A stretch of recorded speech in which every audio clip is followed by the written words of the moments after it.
This week, the city of Memphis hired outside counsel to investigate one of the council members elected, obviously, to the council. And it turned out to be the chair. But the Daily Memphian reported 3 articles this week. The first headline being on July 13th, the Daily Memphian, the headline read, City of Memphis investigating potential ethics violations. Then it went on to say, that was written by 2 reporters, one being a friend to the show, broke the news about the city hiring independent counsel to, quote, investigate allegations that include two city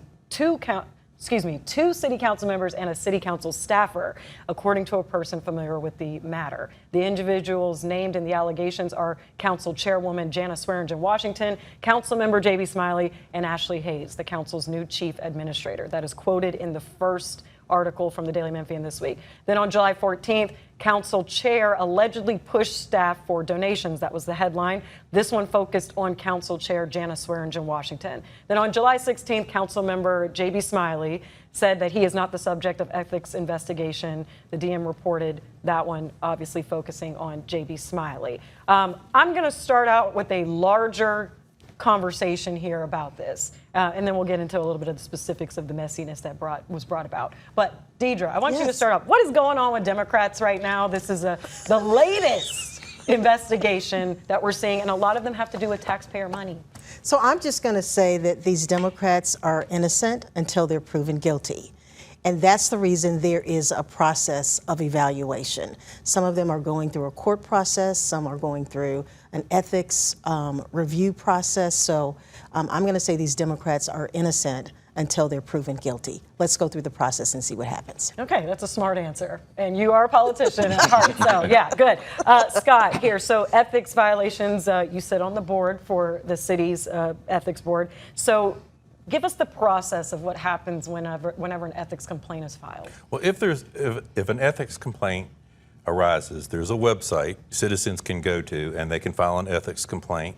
It's all spelled out. It has to be notarized. It has to be certified. It's delivered to the ethics staff. We have a chief ethics officer, and then they vet it, and then the board would hold a meeting. It's a public meeting. We're under the Sunshine Law. It's all public. It's all transparent.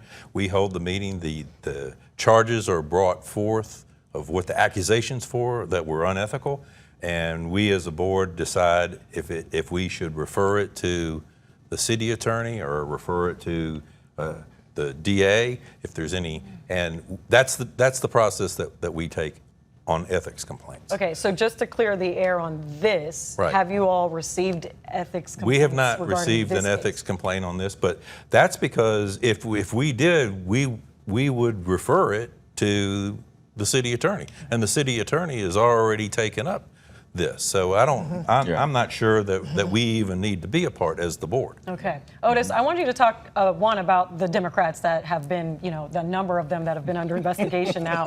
And then we'll get a little bit into why there was so much back and forth between Councilman J.B. Smiley and the reporters. Well, first, the broader issue with the Democrats. Yeah, Deidre, you're right. People are innocent until proven guilty, but Edmund Ford Jr. is a Democrat, and he was proven guilty because he pled guilty. So let's not include him in this bunch. There's just a lot of cloud over the situation from a political standpoint that I think the Republicans can use as a hammer. That's all I'm saying there. They better look in the mirror, though. Well, I agree with that. They better look in the mirror. Yeah, and look at their top guy. Exactly. But to the specifics here, what I read here was that the allegation came from a high-level city council staffer about the ethics improprieties involving the chairwoman, Swearingen. And that's what's being investigated here. And what the Daily Memphian, in full disclosure, I write a column for them every now and then.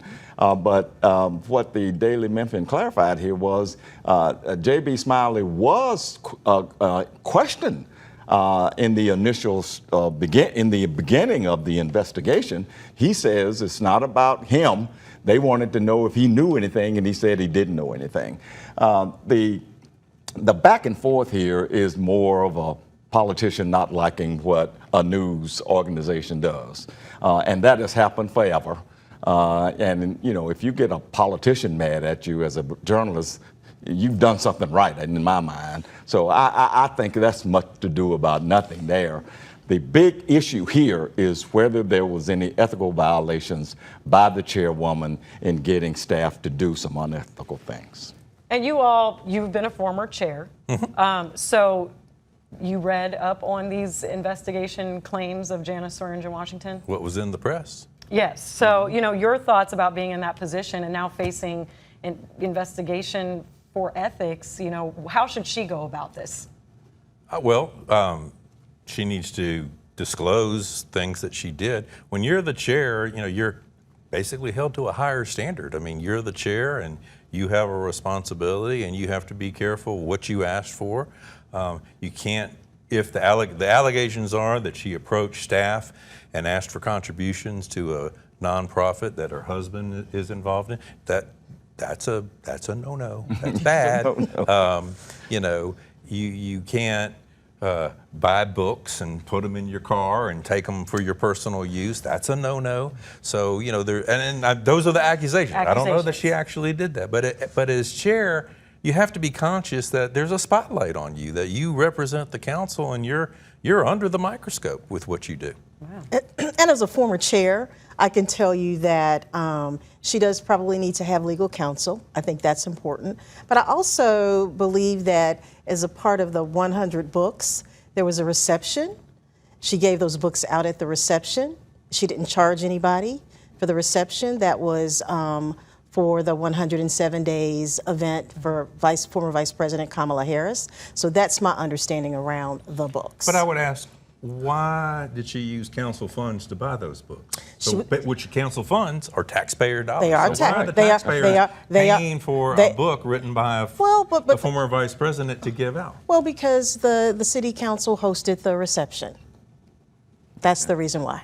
Okay. Yeah, the Well, city if there were council any hosted books- the Well, reception. if the city council hosted the reception, why didn't she invite the city council? I bet she did. She did not. That was reported that The she article didn't said even. some. That Some? was alleged that Some. some were not. The chosen ones were invited. It's just So- juicy. The plot thickens. And were there Hey. any books left over? That's what Yeah. I want to know. And if they were, what happened to them? They're probably sitting in her office. Well, Otis. okay, if they're in And- City and Hall, I'm probably fine she's with probably it. going to give them to the citizens. If only they bought your book, Right. Otis. Well, that's right. I got a book out there. Where, And they're in his trunk.